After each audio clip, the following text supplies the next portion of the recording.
of Dinei Nefashos, then you can't kick him out. And so then the Rosh Yeshiva says, I can't run an institution like that. If you're not going to let me kick out somebody when I think it's the right thing, then I can't deal with that. And then the Chazon Ish says, well, when it comes to Dinei Mamon, you only need to have one person who's a mumche and that who knows the halachas, and that's me. So if you want to leave, I don't have to worry about your parnasa. You can leave, but you still can't kick this boy out. So at the end of this, great story.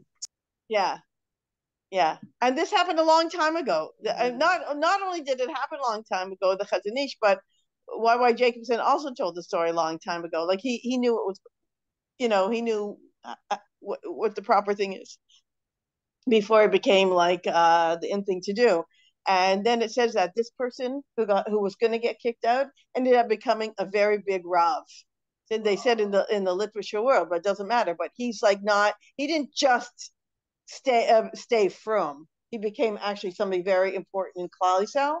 And this Rosh Yeshiva ended up going back to his job. I guess he needed the job.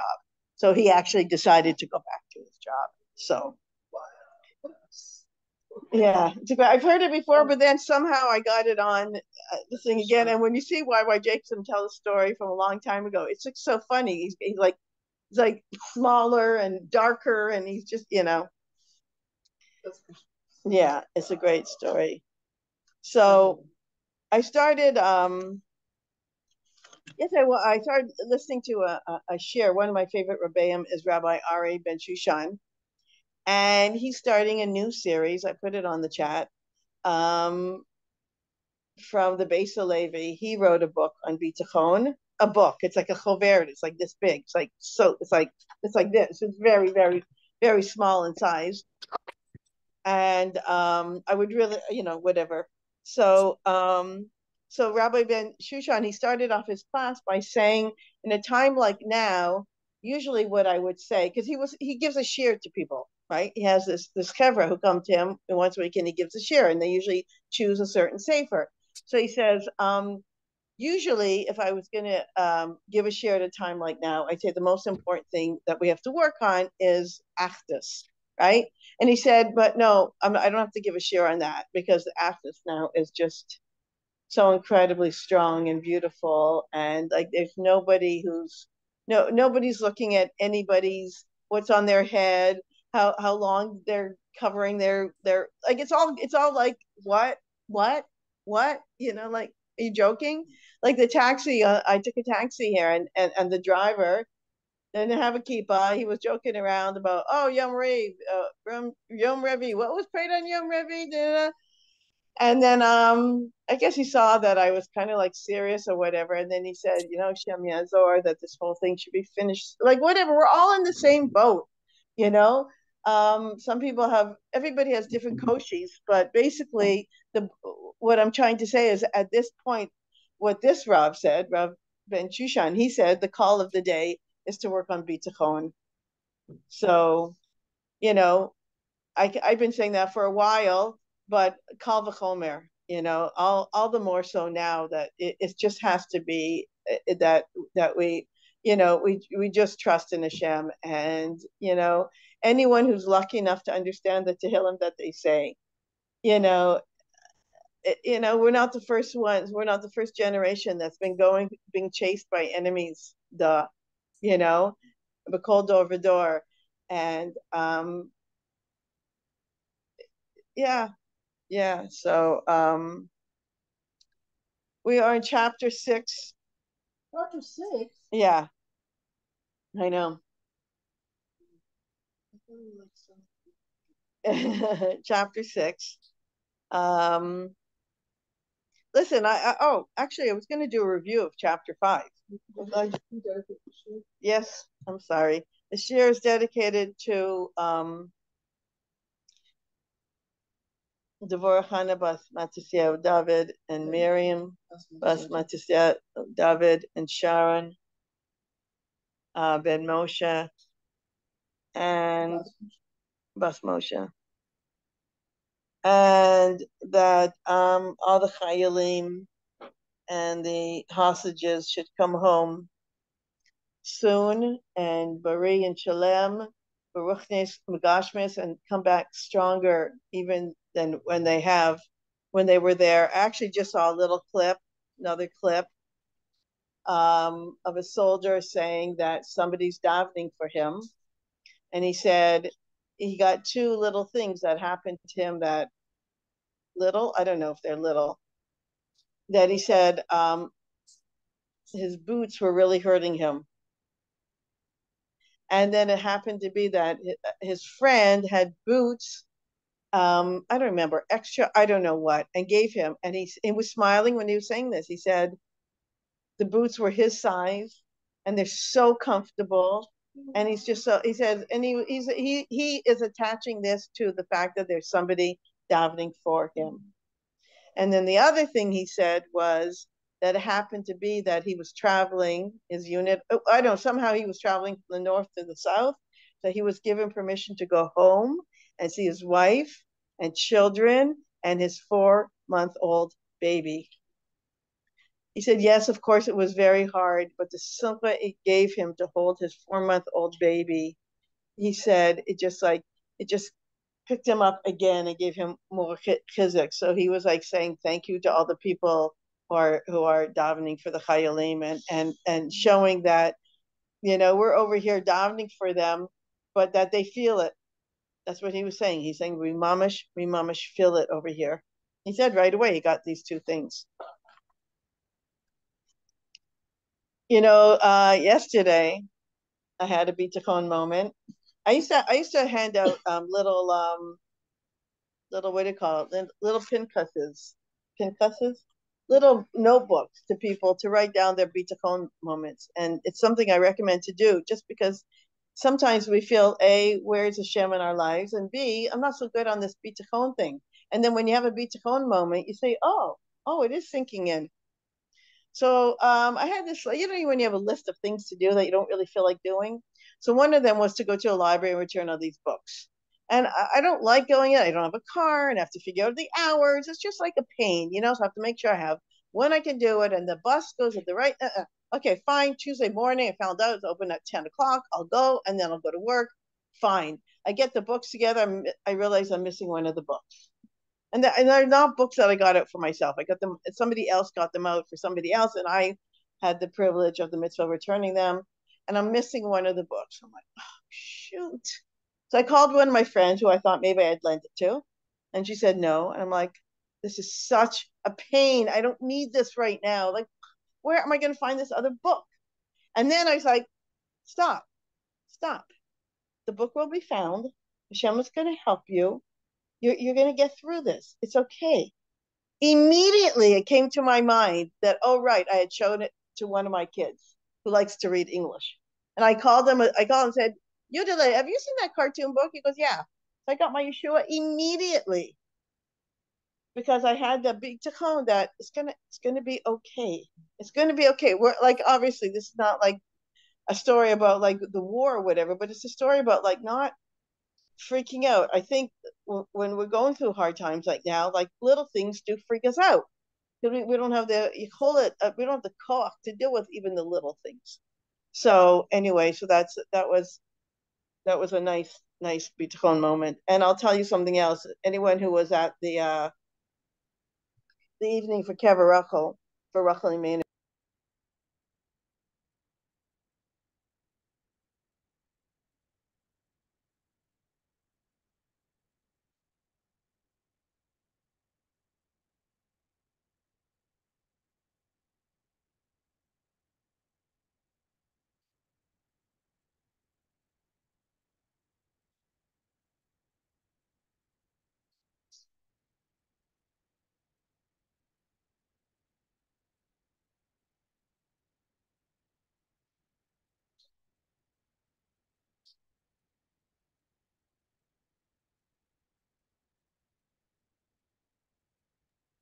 Oh, is she there? I don't know. She called me. I don't know.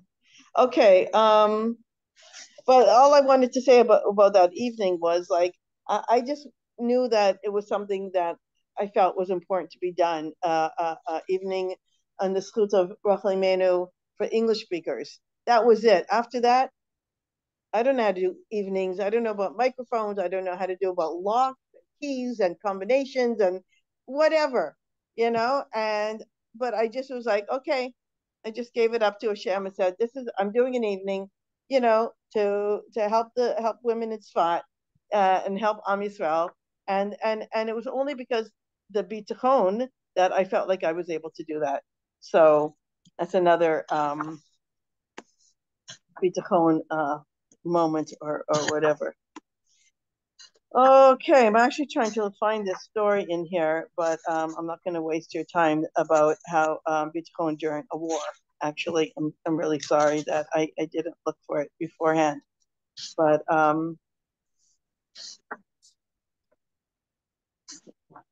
okay. Is Shira in here? I don't know. Shira, are you here? No, she's not here.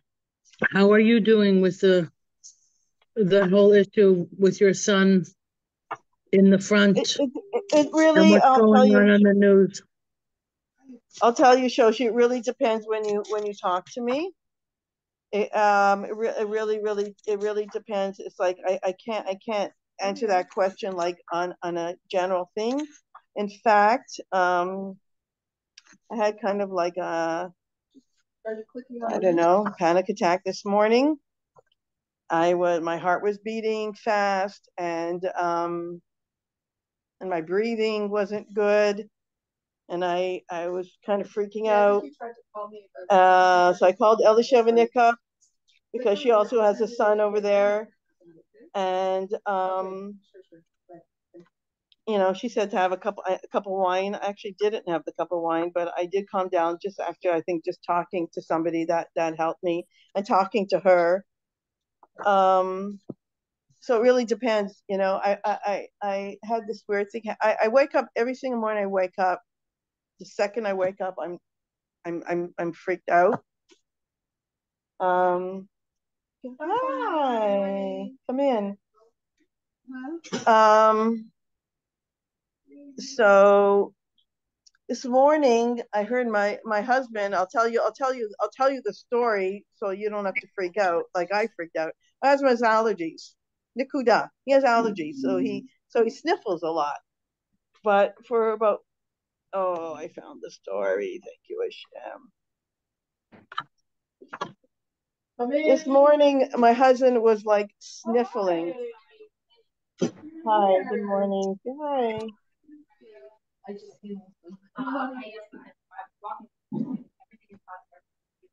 Yeah. Do you know Doba?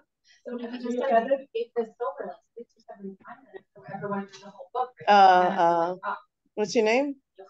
Yocheved. So anyways, you guys came in the middle of, I'm sorry, into a very, very intense story. Very intense. Sorry. So my son is a soldier. Yeah. So my husband was sniffling this morning because he has allergies. That's it. But for me, I thought maybe he was crying, and I freaked out, totally freaked out. And I'm like, though, like I said, the whole thing lasted maybe 5 to 10 seconds. Sorry, I'm not sure. Okay. Right. Okay. So it was just just totally freaked me out. So I'm like, is he crying? Like he's just like going like this. I'm like, is he waiting for me to wake up to say something? Should I open my eyes, or maybe let me just have peace for another few minutes? Like I didn't wake up going, what happened? What happened? Did anything happen? I didn't do that. I was just like, I just want to be ignorant. I just want to be ignorant for another couple of minutes. And then I realized that no, it's allergies. But this is like the reality, And I said to Elisheva, I was talking to my friend Elisheva like about an hour and a half ago, and I'm like, my heart is pounding, and my breathing and everything. And I said, and I have to go and give a bitachon class in an hour from now. And she said, just thank you. That's what she said. She said, you don't have to be like the queen of bitachon, like. Do I know where he is? He's in the Azor. He's in the area. Like it's not, Yeah, so that's the basically that's what I'm talking about. Yeah. And you didn't open the Zoom right away? My heart fell. Really. That's what we're not supposed to do. He's like, the natural reaction is for human. Right. Wow, that's comforting. Okay, you want to say that again? I can do it. I'm gonna put here. I want to get it. I want to get it. I was just saying that one of my favorite speakers is very small. Yeah. Just mentioned it. No, no, because one of my favorite speakers is starting now a series on Torah anytime on the Beis Halevi on Bitachon. So he said it's in like under the commentary that ciphers that fear is a natural human reaction. We're not like punished for that. Not to punish. Okay. What's in our control is not to put more fear, like more negative, like to harp on the negative. Right. But to make it felt more fear. Right. That's what's in our control. Right. It's the same thing as the difference, like I didn't hear what she said. Yeah. We can't hear what she said. Okay, so what she's saying, yeah, it's fine. So it's like Rabbi Twersky has said, like, what's the difference between anger and rage? Anger is a natural emotion. If I come to you and push you off off the sidewalk or whatever, you get angry. Yeah, you're gonna get angry. But then what you do with that is what we're responsible for. Are you gonna yell at me, swear at me, hit me back?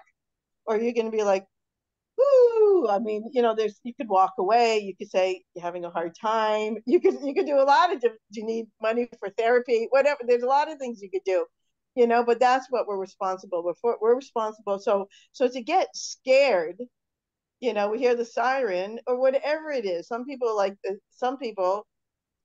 the siren is really, really very upsetting. It's an upsetting sound, but then you're like, okay. And then you have to, and then I don't know. I'm not going to tell people what you should do in this situation, but it's what we're only responsible for how we deal with what's going on. So that's basically what Yocheved was saying, is that. It's very irrational, so we're not judging yourself that one. I love that. So the office is there, and then of course Karen went off, My daughter got to the mama, and I'm like just locking the door. I'm thinking if anyone comes, I don't want to barge you. That's like not rational thinking.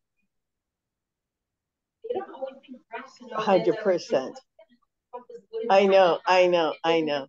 Right. There's a line at the end of Fiddler in the Roof. The movie Fiddler on the Roof. There's a line that is so, I'll just tell you what it is, and you can tell, they're being evicted, for crying out loud, from their home. They're taking everything that they have on their back. And what is Golda, the mother, doing? She's sweeping her house. And Tevye says, what are you doing? And she says, I'm not leaving a dirty house. She'll never be back at that house. Yeah, but we'll know she was there. What? We'll know that she was there. Yeah. But I would say keep it dirty for Yamach Shemam, who's going to take it over. Anyways, I was trying to say before, when you told your story about the sniffles morning, I went into the Zoom exactly on time, and you had not gone in yet, and there was like silence on the Bitachon group, and my heart fell. And then I called Batsheva, and Baruch Hashem, you were there just getting started. Okay, that's it. Yeah, I know we all are living on the kind of a thing. Do you want to close the door just for the noise? Yeah. But then we'll have to turn on the air conditioner. Yeah. Just there? Yeah.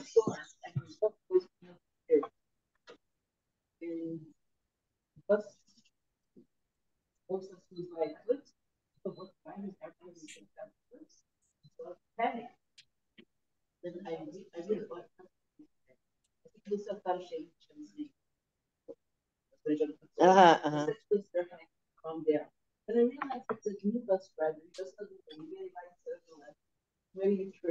it's a different reality. Also, I was in a taxi last week, and all of a sudden I was like, who's the driver? I don't know who the driver is. Maybe he's an Arab. And I said, I was close to where I was going. I said, okay, I'll get out now. Thanks. You know, I was very close. I was really, really close. I'm not like, you know, whatever. I wasn't crazy. But yeah, it is a different reality. And, you know, and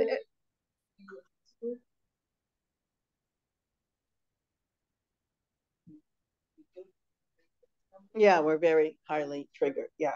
Okay, so listen to this. Bitachon when danger is unavoidable, right? Because we're always talking about bitachon in terms of hishdalus, how much hishdalus should you do, right? I keep making a joke, which is kind of funny, kind of not. That if you put my whole family in the Ma'amad, we're going to kill each other. So I don't know how safe that would be. You know, there were sirens, and I was like, oh, I got to go out and get my phone. And so I'm like, Ima, and then I came back. I was like, oh, I got to go get my glasses. They're like, can you close the door? I'm exactly like that. I can't. The minute you close the door, I get like claustrophobic. Yeah, we just, And and I'm, it wasn't so. What, do you remember? It wasn't so hot, and I was like, "We got to turn on the air conditioner. Like we're gonna suffocate. You know, like we're gonna kill. Like whatever." Okay, when Germany sought to conquer Warsaw during World War II, its plane dropped bombs daily on the city, destroying building after building and killing the inhabitants. Many chose to seek shelter in basements, but even they were not safe. For if a building were to be hit directly, those in the basement would be buried under the rubble with no means of escape. I've read the story many times, and now it's like totally different, you know? Yeah.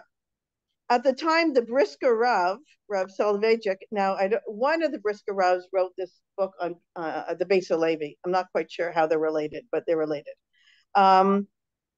So the Brisker Rav Soloveitchik was sheltered in the apartment of a Warsaw Jew by the name of Rav Yaakov Tansman. The Rav ruled that the basement was not any safer than the building, so each night he would go to sleep on a regular bed in his host's second floor apartment and in fact sleep peacefully. His hosts were amazed. How could he sleep when at any moment the house might be turned into rubble? Even more perplexing was that the Rav was known for his extreme concern for the slightest chance of danger. Yet in this time of certain danger, he was serene. The Brisker Rav explained, I am not afraid of the danger because I know that Hashem is watching over us.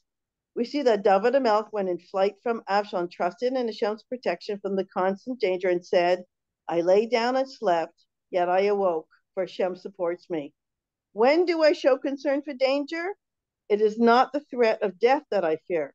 My concern is only that I may have not fulfilled my obligation to protect myself. Yeah. Perhaps I have not taken all the measures to avoid peril that halacha demands. In our situation, there is no possibility of escaping or even minimizing the danger. The risks of sleeping in the house as opposed to staying in the cellar are equal. Nowhere in the city is safer than anywhere else. Since I am certain that there is nothing more I can do to protect myself, I know that I've discharged my obligation and I can feel serene. The host's daughter related that they later found several bombs on the roof of their building that had miraculously failed to explode.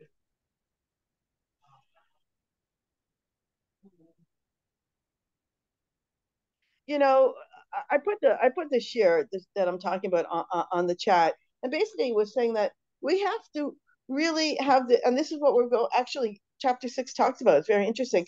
Basically, we have to feel and know that Hashem is here, right? If Hashem is here, like I think it's a great thing to have a big picture of the Chofetz Chaim in your house. I don't know, or any tzaddik actually, because like it's kind of hard to talk lashon hara when you're like, oh, hi, you know, like it's like kind of embarrassing, you know. And I always say that, like, if you go to a shir on sneeze, if you go to shir on shmir lashon, whatever shir you go to, you're probably doing better at that. You know, that is it's just like you go into share about on shmir lashon, and then you can speak lashon hara. It's like no, you're in the mode, you're in the groove, you're in the zone, right? Shmir Shabbos is like all of a sudden you're like your Shabbos is like all different. Like you know, Judy gives over at the bus measures every week a little blurb. I didn't blurb halachas on Shmir Shabbos, and it's totally changed my Shmir Shabbos. And I don't enjoy learning halacha. I'm too OCD for it. I'm like, maybe I got it wrong. But everything now is just like, there is such a thing as halachas on Shabbat, and you can't just like whatever, there's halachas, and the more you fine tune in your head, the more fine tune you'll be in your actions, which is basically what we're trying to do over here. So if you have a Shem in front of you, right? What's the pasuk that we would have? What is it slowly?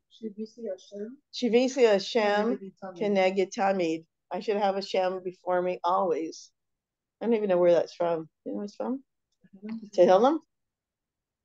I mean, it's just like, like that's, if that's the bitachon that David Melch had, these people who, it's like if you really have, Hashem is really, really running the show, really, really, like one thing I daven for the Chayalim is that they should see Hashem in their lives, that they should see open miracles. They do, and they definitely do. They definitely do. And whatever. And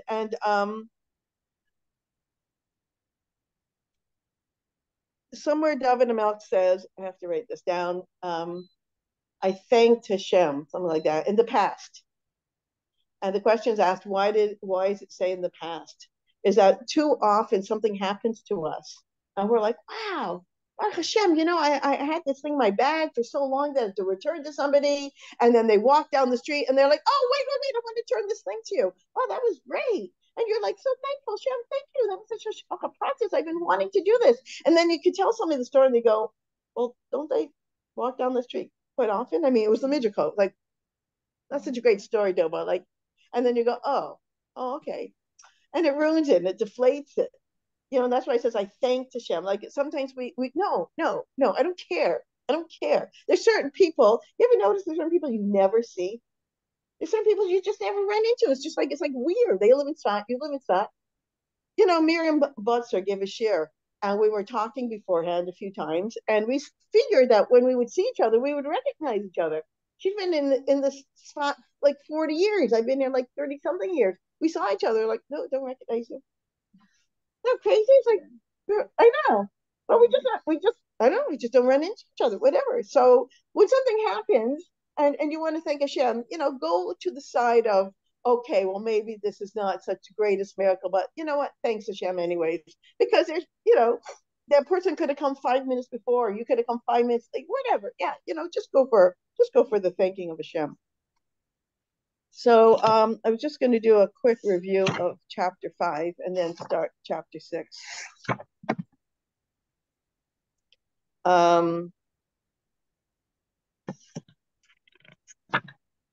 Okay. One who has bitachon accepts Hashem's judgment in all matters and thanks him equally for the good and for the bad. It's very hard. And, I once did a siyum on Mishnah brachas, and I invited my friends over, and I didn't read the last Mishnah because I wanted to do it with them. And as I'm reading it, I just burst into tears because I couldn't believe what it said.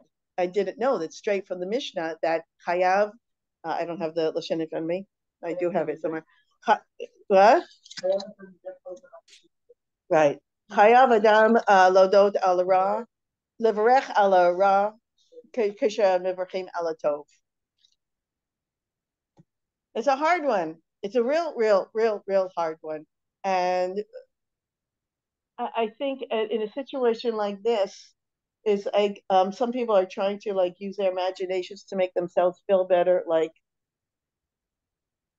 that any person who suffers the chayalim or whatever in this situation is going straight to Olam Haba. Does that make you feel better? I don't know. But whatever. But at anyways, we don't really have to go that far, I think. I don't know. Whatever anyone chooses. But I think basically the bottom line is we have to think on the good, we think on the bad. We say Baruch Dain Amet when we hear that somebody lacks bitachon, but when somebody who doesn't have bitachon, they can really fall apart. when something, and they blame themselves.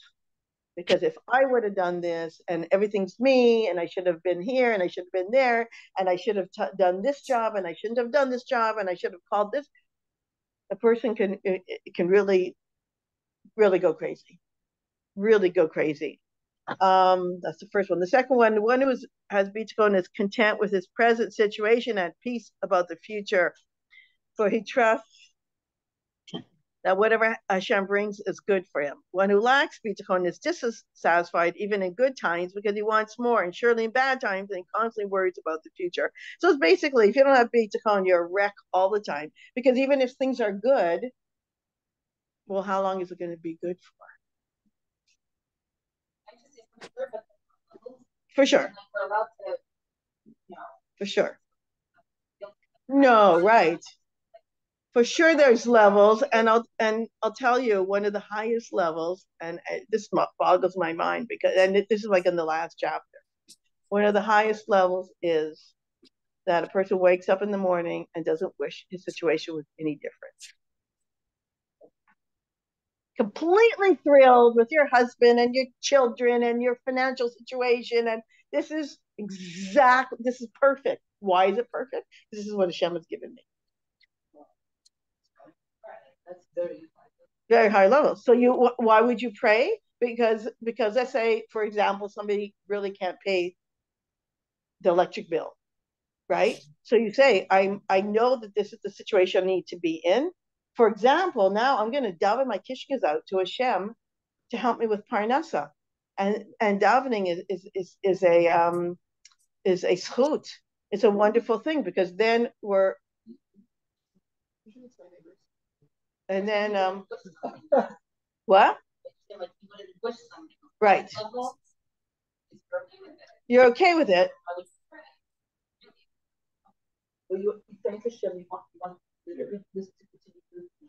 No. I hear what you're saying. You because you know this is what's good for you. It's not comfortable for you, and it's hindering you in your avodas Hashem. So that's why you don't want to have this all of parnasa on your head all the time, because it's you don't want to be that. You want to be doing other things. Health-wise, last week I was alapanim, don't even ask. I had something happen to my hand. I couldn't even turn something like this. And my thumb. And I was like, and it was Thursday. I was like, I can't do Shabbos. Not like it will be hard for me. I can't make Shabbos. I couldn't do anything with my right hand. Yeah. And so why do I want a refuah shalema? Because I want to make Shabbos for my family. I want to be able to litaf kid. I want to be able to mitzkadem in my avodas Hashem. The level he's saying, what is he saying? I think it's that you're accepting that this is the reality and you're okay with it. I don't think that contradicts you asking. Right. There should be. It's not like you're like, okay, if you weren't expecting it, you'd be like, oh my gosh, my situation might be correct. Like, that's different than saying, okay, this is my reality. Hashem said everything that you've done, I don't want anything to change, but to ask for it, I don't think there's a. Look at Daven davened all the time. He was being chased. No, right. No, I Daven Melch was the king of bitachon, for sure. Wow. So why did he change? Why did he daven to change the things? He accepted it. There's a difference between accepting things and after right, and to just like breathe through it and just be like I freaked out. At first I freaked out because it was just so upsetting that I can't do anything with my right hand. It's just really like putting me in my place. Like, I can't do anything right now. My husband helped. One of my sons helped. I mean, yeah. And actually went for a massage. This beautiful woman named Panina.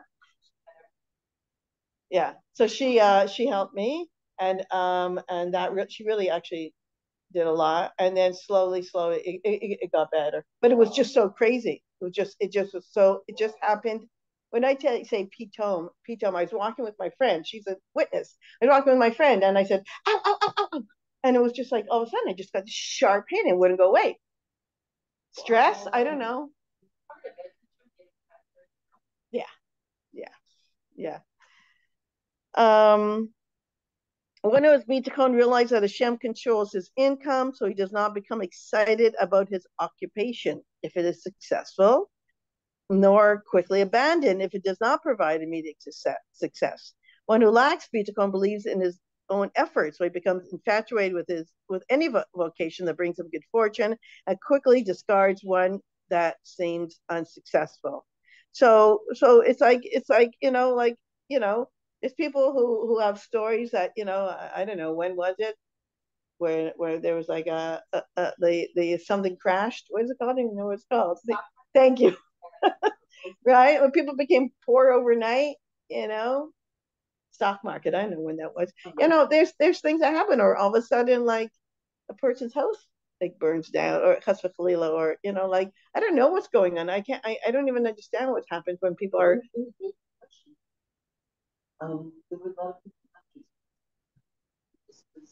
Right. So if you really believe that it's in your hands, your parnasa, then you could really freak out in a very, very strong way. And also when you're doing well, like I can't. Exactly. That's what I was just gonna say. I can't stress it enough that whatever happens, we say, "Wow, thank you, Hashem. Wow, thank you, Hashem. Wow," because lo megia lanu klum. If we would we had a scale of what we deserve and what we don't deserve, we wouldn't want Hashem to go there. Okay, this is okay, fine. One who has bitachon uses his earnings for his needs and spends the remainder freely for mitzvahs. So that's another thing is that we have to understand that when whatever money we have, everybody has a different level of needs. Everybody has. It's very. It's something that I have to work on a lot because there's people who have much higher standards than me, and what can I say? Like whatever. I have to just be like, gosh, that person's like has a lot more money than I do, and they're having a hard time with the amount of money they have, and I have to work on just being okay. Well, because they're used to a certain level, like everybody has a difference. Some people they're gonna have, if they don't have chicken every day or meat every day, that's like, well, what else do you eat? Like, and then there's other people who are like, oh, come on, Doba. Come on, that's not like, that's not extra, whatever. Air conditioning, I think we all agree now, it's not luxury. I mean, I don't know what they thought years ago about air conditioning, but whatever. So what he's saying, but if you have bitachon, you're going to take your extra money at whatever level that you feel comfortable, and then you're going to use the rest for mitzvot. And I love this. I've said it before, and I'll say it again. Somebody said to Rebbetzin Heller, "Wow, hand matzahs are so expensive," and she said, "Oh yeah, and how much money do you spend on your Chol HaMoed trips?" So you got to be honest with yourself. You got to be honest with yourself. This is where we're holding. Like, wow, tefillin, wow, that's a lot of money. Well, how much you spend on your leather shoes? Like whatever. You got to be. Times when you have to look in the mirror and be honest with yourself. Like not to be what do you call it? Two-sided. A person who doesn't have bitachon never feels that he has enough money. So he feels like he says here he's reluctant to part with his hard-earned money, right? It's just a whole thing with him. It's in his bones. It's everything. Like you put money to the side. Like whatever. It's definitely something for us to work on. Okay, the fifth one out of seven, one who has bitachon views working to earn a living as a means of spiritual growth and preparing for the afterlife. He therefore chooses an occupation that enables him to be true to the Torah. Remember, the reason we work is because that's the way Hashem set up the world. That's it. We don't work because we need to make money to feed our family. We work because Hashem has set up the world. He put Adam and Chava into the Garden of Eden, la'avda, to work it. It's not a punishment to work. It's a zchut to work. It's a great thing to work. You feel good when you work. You know, if you're saying, oh, come on, wouldn't we all just rather sit and learn Torah? Sure, sure. If you could afford that, then yeah. I mean, but there's not too many people who could really afford that, you know, but whatever. It's not a punishment to work. But we have to keep it in mind that we're not working because we need to put food in our mouths. We're working because that's what Hashem told us to do. And in our works, in our jobs, whatever we're doing, there's endless opportunities of doing avodas Hashem. You know, like I always think of like somebody like a teacher. A teacher has his or herself. They have their homer they're giving over, but they're like, are they going to be kind to their students? And like, there's this Rav, I can't remember who his name is, very big in chinuch. He said every single Rebbe should know the name of their students' mothers. How could it be that you're with a class of 20 kids for a whole year and you don't daven for each and every one of them? How could it be? The Tolner Rebbe, maybe? One of the Rebbe's is like, how could that be? Of course, you should be davening for your students. Well, I mean, they're in your care for a whole year. You know, Rabbi Walstein also, the way he would talk about his students, or Rabbi Nate Mizrahi, she would talk about her beautiful Talmid Dot, like your students or your, you know, whatever. Yeah, yeah. So any job we have, any job, you know, like, you know, whatever it is, you know, like I went somewhere recently, and the person was so rude to me. She was just so rude, and I was like having a hard day. Like I'm having a hard day too, but you know, like you don't have to be rude to me. You know, like whatever. You know, like whatever. So yeah, so we work, but within our work is avodas Hashem. It's not two separate things. And I go to work, and then when I come home, I do avodas Hashem. Not at all. Yeah. Yeah. Yeah. Mitzvah mobile. Right.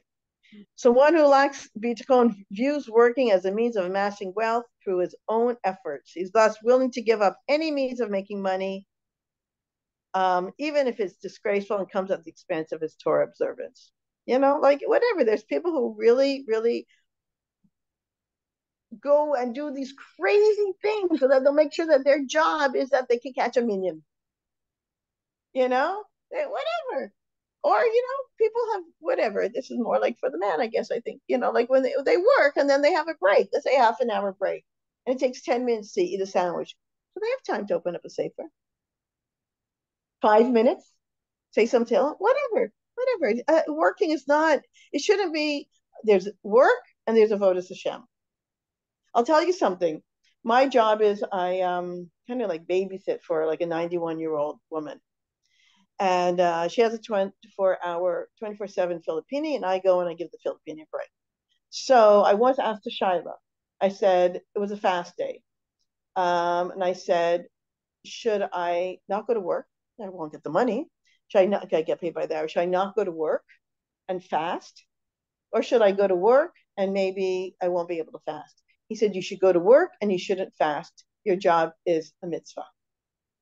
Oh, wow. That's also the importance of asking Shilas. You know, no. I told him, it's a 91-year-old Holocaust survivor. No, you go to work. You go to work, you don't fast. Yeah. Okay. One who is bitachon is not envious of others, and people therefore trust and feel comfortable with them. You know, there's people who like you just like, no matter what, you just feel like they're so happy for you. They're always so happy for you. You know, it's a high level. Mutual love develops between them, and he's surrounded by kindness. What's the pasuk? The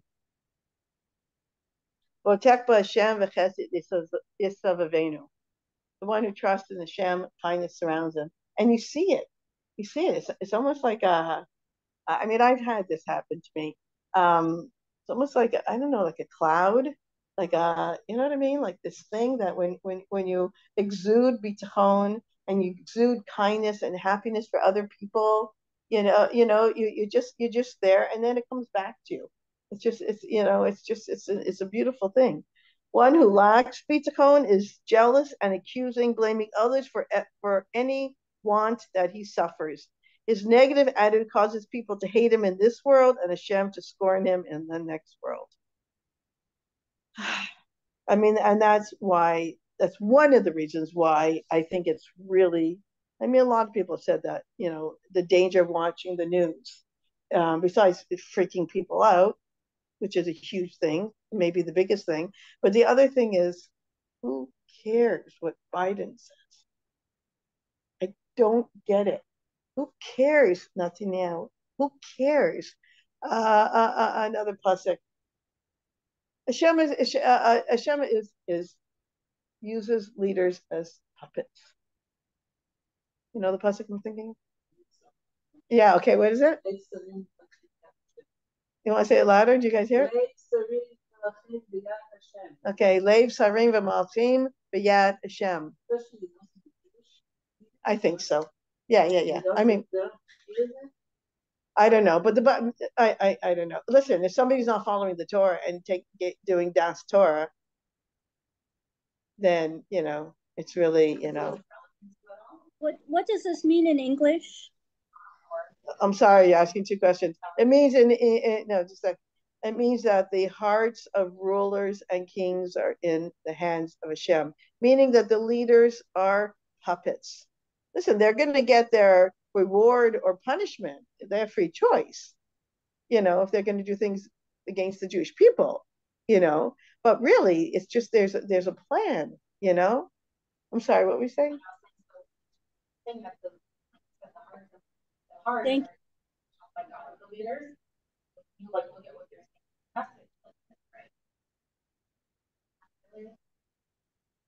If they're not, I mean, leaders, to me, a leader is right. Oh, I hear what you're saying, that we're learning something. Yeah. I don't know. I think that they do have free choice, but I do think that we have enough leaders that that are Yirei Shemayim and following the laws of the Torah. I don't know if you saw this thing recently going around that a Rav Gottlieb, I don't know who he is, says, "You want a bracha right now? Go to a chayal." No. No. Yeah, but on the other hand, I feel like we still need to be informed. I mean, I like to look at the news and see what's going on, and I feel like we also can give power with our trust. I think Bibi's doing a pretty good job, and he's not giving up. And I feel like we need to daven for him to be a strong leader. And if we're not aware of what's going on and what he's saying, how are we supposed to do that? You know what I mean? People are like, "Oh, Bibi, oh, Bibi." No, Bibi, go. Like, don't. No, I know. Okay, if he's doing the right thing. No, but when I talk about Bibi, we want to be strong. But you know what? But when it comes to looking at the news, there's people who look at the news once a day, twice a day. Okay. What is going on? And then there's people who are, what's the commentaries, or what do they think? And that's like, in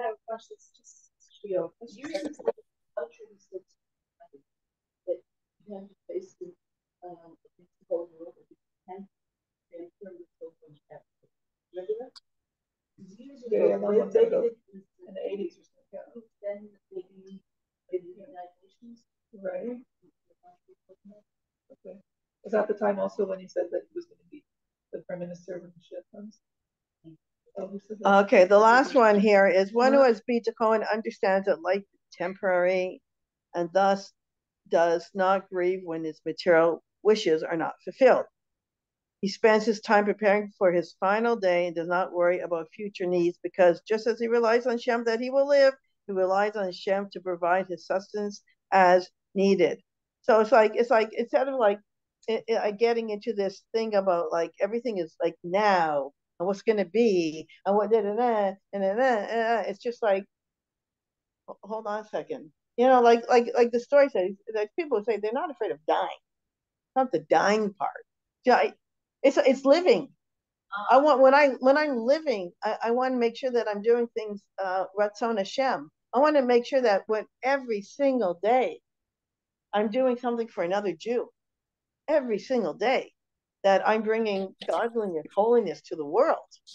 I mean, if we're not doing that, and you think, and you don't, like I heard this thing, somebody said, okay, really, we have to do tshuva. We have to do tshuva. And then other people are like, they freak out. Oh, I have to do tshuva. What does that mean? And he says, it takes 30 seconds.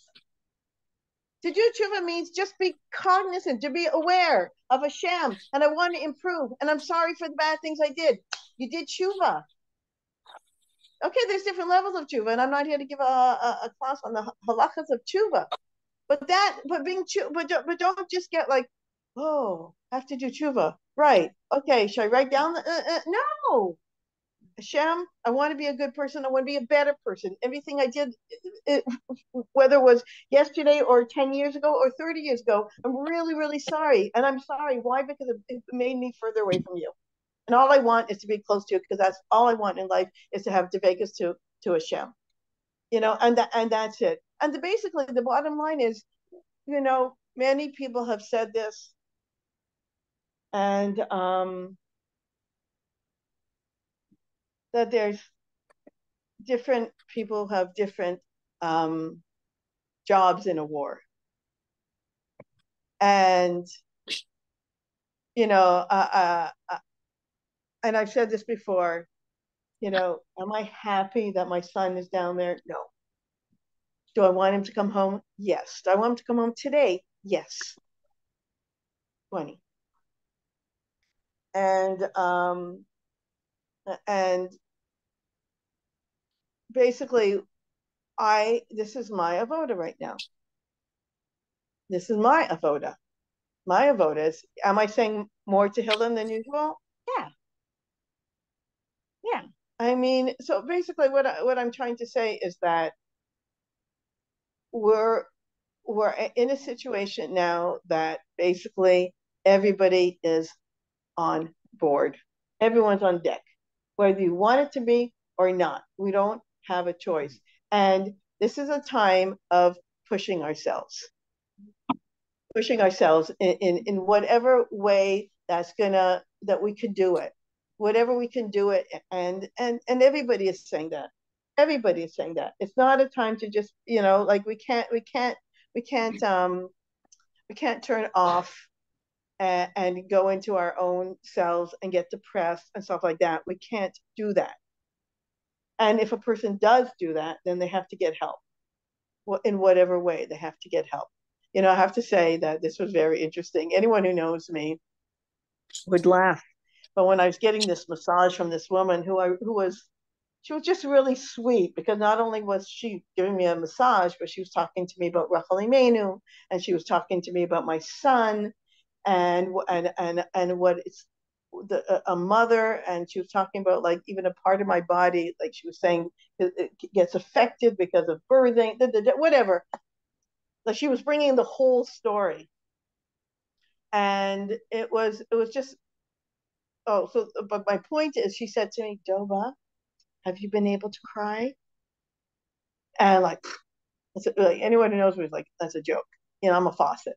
Just turn it on and I cry. But whatever. But that showed me, I was like, I felt so like validated.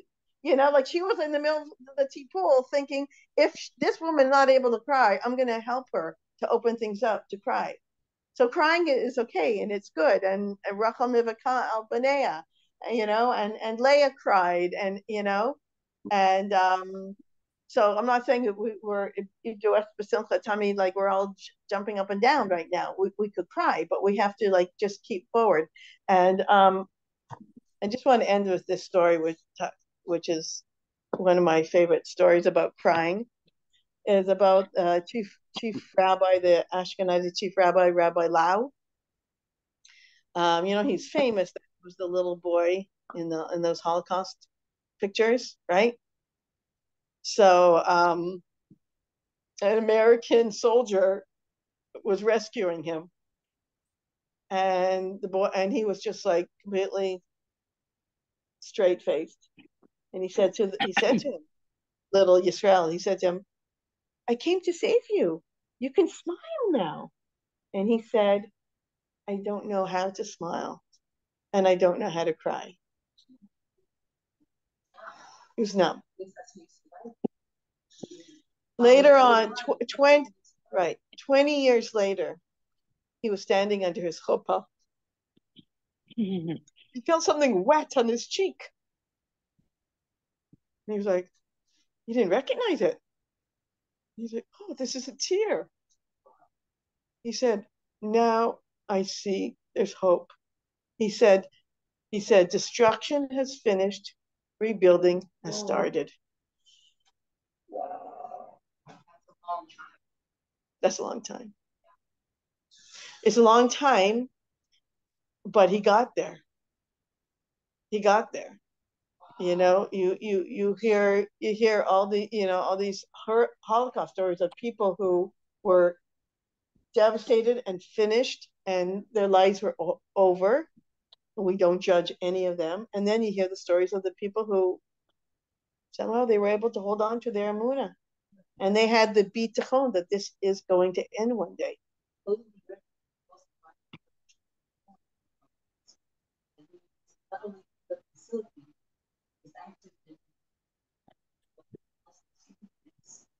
Klausenberger Rebbe, Klausenberger Rebbe was a tzaddik. I mean, him, I don't. Yeah, right. So I don't think we're given. Yeah. So the Klausenberger Rebbe made many shidduchim, and he set up a hospital. So you and I aren't going to do that, maybe, but we'll. Okay, so I don't know, but I would say that he for sure worked on it. He for sure worked on it. Rabbi Love for sure worked on it, and they definitely learned a lot. You know, they didn't. You know, and the biggest thing is and I've said this many times because in case anybody knows anybody who's lying in bed now, you got to help them. And I did this one time. I had a friend who was depressed, and she was in bed, and actually we called Rav Kenning at the time, and Rav Kenning said the worst thing is that she should be in bed. And Adel Resnick was doing a play at that time. I called Adel. I said, Adel, I need 2 free tickets. Don't ask questions. She said, okay. And I went to my face. I said, get out of bed. We're going to a play tonight. So I just say that because there's a lot of people who are having a lot of chizuk, and they're saying more to Hillel, and they're doing things for the soldiers, and they things, but there's people who, you know, and I think the people who are really, really down, really, really need our help and not to be judged. And if you know anybody like that, then, you know, and you got to give everybody slack. You know, like if you saw me this morning, I don't know what you would have thought. I mean, okay, thank you. But I was like having trouble breathing, you know. You know, and I said, I'm not, you know, everybody has different, you know, somebody said to me, she said, Doba, you're such an Ohev Yisrael. I said, why? She said, because you were saying that sometimes you're feeling okay and you're doing okay, and then somebody just mentions hostages, that's it, you lose it. I'm like, that's being an Ohev Yisrael? I mean, I don't get it. Who can hear the word hostage and then not be like, I don't get, unless a person is on a very high level and just believes everything's really from Hashem will be okay, or she's in major denial. I mean, whatever. Whatever. But I'll tell you after this class, you know where I'm going? Naharia. Naharia. What? I'm going with a couple of friends, one of which also last night she called me. Actually, what's that mean? She said, Doba, I don't know if I can go. I don't know if we're going to be able to go tomorrow. I'm in such bad shape. I don't know. We'll talk tomorrow. And then this morning, it was like I was the one who was really in bad shape. You know? Let's go for a walk. Everybody's saying that. Also, this Rabbi Ben Shushan said everyone's calling him and asking him, can we do things, fun things now? And he said, listen, if your wife is freaking out and she says, can we go out for dinner? You say yes. You know? Like continue building. Right, exactly. Also be aware that there is this whole issue going on. Right, right. It does, right. Here. Right, right. Judy, I have to go. Yeah, I have to go too. I want to tell you something, but Judy, can you turn off the recording? No, I have to go also. I want you to know something interesting about having relations. Thank you so